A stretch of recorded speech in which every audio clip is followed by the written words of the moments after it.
नमस्कार, मैं विकास वर्मा आपका स्वागत करता हूं आपके अपने YouTube चैनल क्यूरियस आईएएस पर। जहां आज हम हाजिर हैं एक बहुत ही इंपॉर्टेंट टॉपिक के साथ जो कि रिलेटेड है मनी बिल से। ठीक है, क्योंकि आपने सुना होगा कि पिछले दिनों में न्यूज़ में सुना होगा कि सुप्रीम कोर्ट ने एक पिटीशन जो है वो एक्सेप्ट की है, जो कि चैलेंज करती है जो पार्लियामेंट में कुछ बिल्स जो हैं वो एज अ मनी बिल जो हैं वो पास किए गए हैं, उनको लेकर ये पिटीशन फाइल की गई थी। ठीक है, जानते हैं जो पिटीशन है वो फाइल की गई थी कांग्रेस एमपी जयराम रमेश जी के द्वारा और कुछ अन्य लोगों के द्वारा जो ये पिटीशन फाइल की गई थी। और उनका मानना ये है कि कुछ जो एक्ट्स हैं, जैसे पीएमएलए अमेंडमेंट एक्ट था, ये आधार एक्ट 2016 और द फाइनेंस एक्ट 2017, उनका मानना है कि ये जो बिल्स हैं इनको गलत तरीके से पार्लियामेंट में पास किया गया है। ठीक है, इसमें राज्यसभा जो है वो इस प्रोसेस से अलग हो जाए, इसके लिए इन्होंने इन तीनों एक्ट्स को क्या किया है, एज अ फाइनेंस बिल की तरह जो है वो इंट्रोड्यूस किया था। ठीक है, तो आइए जानते हैं अब यहाँ से जो मनी बिल है वो इम्पोर्टेंट हो जाता है आपके आगामी परीक्षाओं के लिए। ठीक है, क्योंकि ये यहाँ से न्यूज में आ गया। ठीक है, तो आइए जानते हैं मनी बिल के बारे में। ठीक, तो जो मनी बिल है उसकी डिफिनीशन दी गई है आर्टिकल 110 में, 110 में जो मनी बिल है उसकी डिफिनीशन दी गई है। ठीक, तो हम मनी बिल में देखेंगे मेनली जो 6 पॉइंट्स हैं, मेनली जो मेन जो पॉइंट्स हैं वो 6 हैं। ठीक है, तो कौन कौन से पॉइंट हैं? पहला है the imposition, abolition, remission and alteration और रेगुलेशन ऑफ एनी टैक्स। मतलब जो टैक्स रिलेटेड कोई भी मामला है, चाहे वो टैक्स को कम करना हो, टैक्स को घटाना हो, बढ़ाना हो या एबोलिश करना हो या कोई नया टैक्स जो है इम्पोज करना हो, ऐसे मामले जो होंगे, ऐसे बिल्स जो होंगे वो मनी बिल की तरह जो है वो आएंगे। इससे रिलेटेड जो भी बिल होंगे वो मनी बिल होंगे। ठीक है, और जो गवर्नमेंट की बोरोइंग्स हैं, ठीक है, जो गवर्नमेंट की बोरोइंग्स हैं और जो फाइनेंशियल ऑब्लिगेशंस हैं, इससे रिलेटेड कोई भी बिल होगा तो वो मनी बिल होगा। ठीक है, सी फोर्थ इज थर्ड देखेंगे क्या है, ये कस्टडी पेमेंट इनटू और विड्रॉल फ्रॉम द कंसोलिडेटेड और कंटिजेंसी फंड ऑफ इंडिया। मतलब जो इंडिया का कंसोलिडेटेड फंड है और जो कंटिजेंसी फंड ऑफ इंडिया है, ठीक है, इसमें से कुछ भी निकालना हो या उसकी कस्टडी का हो या उसमें कुछ भी पे करना हो, उससे रिलेटेड अगर कोई बिल आता है, ठीक है, उससे रिलेटेड कोई चीज अगर इंट्रोड्यूस करनी है तो एज अ मनी बिल जो है वो इंट्रोड्यूस किया जाएगा।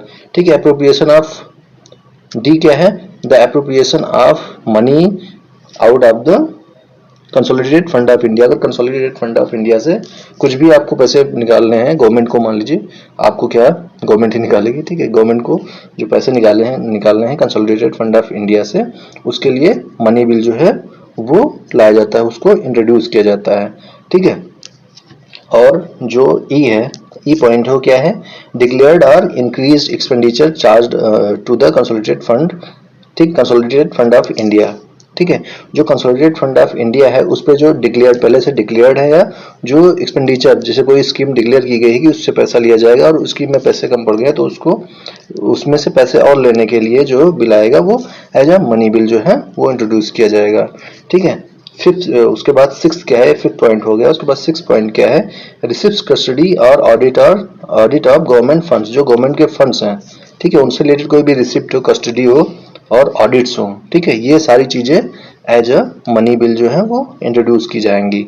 ठीक है, और जो 7 पॉइंट है जी है, ठीक है, वो सेम चीज कहता है कि जो ऊपर की जो 6 चीजें हैं इन्हीं से संबंधित कोई भी अगर किसी भी तरीके का बिल आता है तो उसे money bill, as a money bill जो है वो ट्रीट किया जाएगा। ठीक है, तो हमने इतना जान लिया आर्टिकल 110 में मनी बिल को लेकर क्या क्या डिफिनेशन दी गई है मनी बिल की। ठीक है, तो आइए हम जानते हैं मनी बिल कैसे पास होता है। ठीक, पार्लियामेंट में मनी बिल कैसे पास होता है, तो उसके लिए क्या होता है, सबसे पहले लोकसभा में जो मनी बिल होता है उसको इंट्रोड्यूस किया जाता है, और ये जो मनी बिल होता है वो सिर्फ लोकसभा में ही इंट्रोड्यूस हो सकता है। ठीक है, अब इसको हम राज्यसभा में इंट्रोड्यूस नहीं कर सकते हैं।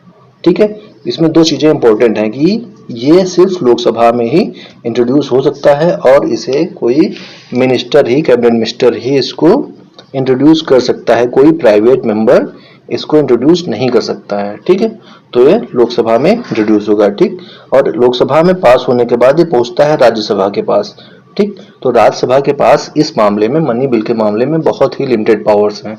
ठीक है, वो इसमें कोई अमेंडमेंट नहीं कर सकती है।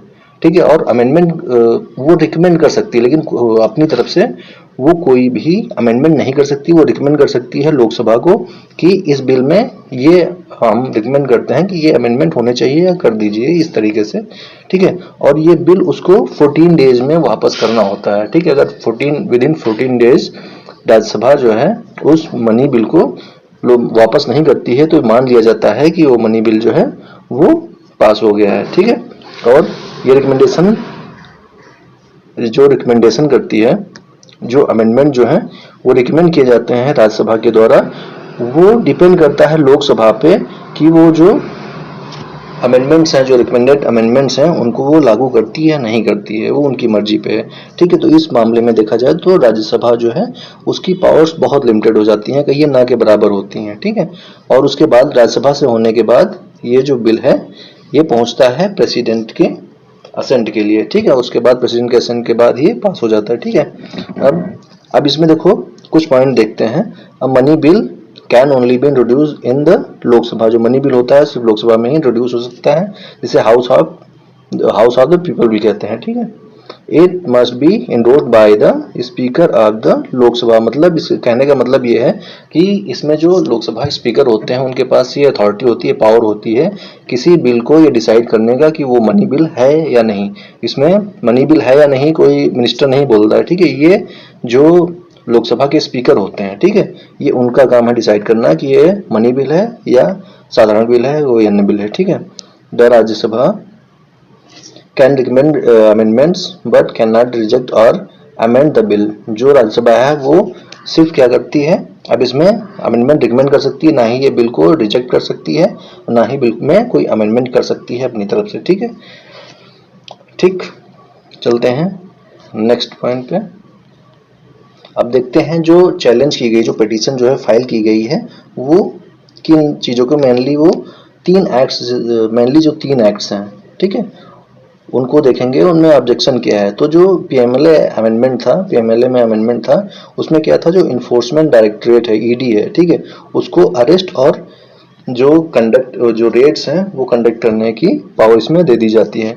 और आधार 2016 में जो आया था उसमें 2018 में सुप्रीम कोर्ट ने इसकी वैलिडिटी को अपहेल्ड कर दिया था, क्योंकि गवर्नमेंट के आर्गुमेंट था कि ये जो अब आधार के थ्रू हम जो सब्सिडी देते हैं वो कंसोलिडेटेड फंड ऑफ इंडिया से वो जाता है, उससे निकल के फंड जो है सब्सिडी के तौर पे वो जाता है, इसलिए इसको मनी बिल जो है वो मानना चाहिए। तो सुप्रीम कोर्ट ने इसको मनी बिल मान लिया था, ठीक है। Next is the finance act 2017। इस एक्ट में क्या हुआ कि जो अपॉइंटमेंट्स हैं, 19 जो जुडिशियल ट्रिब्यूनल्स हैं उनके जो अपॉइंटमेंट्स हैं उनको लेकर जो ये बदलाव किए गए हैं, ठीक है।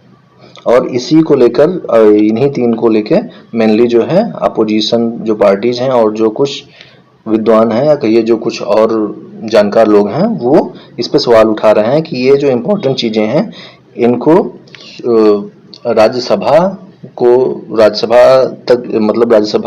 इसमें कुछ ना कर सके, ठीक है। इसके लिए इसको एज अ मनी बिल जो है वो इंट्रोड्यूस किया गया था, ठीक है। तो ये हुआ आज का टॉपिक। आते हैं हम आज के सवाल पे, ठीक है। तो आपका क्वेश्चन है, which of the following statements about money bills is correct, ठीक है। आपको बताना है कि मनी बिल के संबंध में कौन सा जो स्टेटमेंट है वो करेक्ट है, ठीक। तो पहला क्या है, अ money bill can be introduce in either house of the parliament, मतलब जो मनी बिल है वो पार्लियामेंट के किसी भी सदन में, किसी भी हाउस में, चाहे वो राज्यसभा हो लोकसभा हो, उसमें क्या इंट्रोड्यूस किया जा सकता है, ठीक है। सेकेंड है, बी है, the Rajya Sabha can amend a money bill, जो राज्यसभा होती है क्या मनी बिल में अमेंडमेंट कर सकती है, ठीक। Seventh, a money bill is deemed to be passed by the Rajya Sabha if it is not return within 14 days. अगर मान लीजिए 14 दिनों में जो है वो मनी बिल को राज्यसभा द्वारा वापस नहीं किया जा सकता है, तो ये मान लिया जाता है कि राज्यसभा में बिल पास हो गया है, ठीक। डी है, money bill can be introduced by a private member, जो मनी बिल होता है वो एक प्राइवेट मेंबर जो है उसको इंट्रोड्यूस कर सकता है। तो आपको इसका सही आंसर देना है कमेंट बॉक्स में, ठीक है। धन्यवाद।